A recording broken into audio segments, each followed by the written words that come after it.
PSSI mulai berbenah di bawah pengurus baru. Beberapa nama terpilih menjadi Komite Eksekutif PSSI kepengurusan tahun 2023-2027.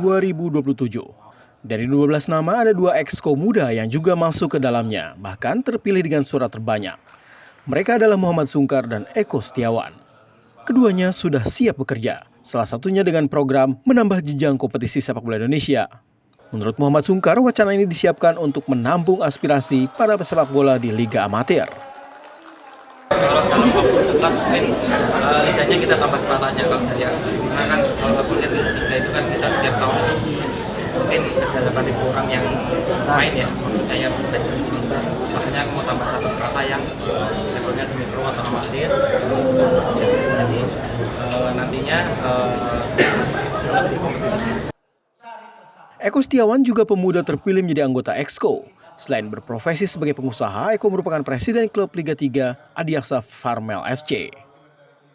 Nomor 2 terbanyak. Yang muda lagi. Ya, alhamdulillah kita dekat Exco. Tugas kita kan memberikan saran dan masukan, memberikan gagasan program dari ketua umum.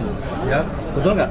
Nah, artinya kami juga akan berkonsultasi dengan ketua umum. Kami punya gagasan, kami punya ide cemerlang yang kita masih pada muda. Ya, tentunya akan memberikan warna sendiri di PSSI ke depan. Dengan dominasi anak muda di PSSI, semoga PSSI baru akan memiliki gagasan dan ide untuk mengubah sepak bola ke arah yang lebih baik. Tim Liputan Kompas TV, Jakarta.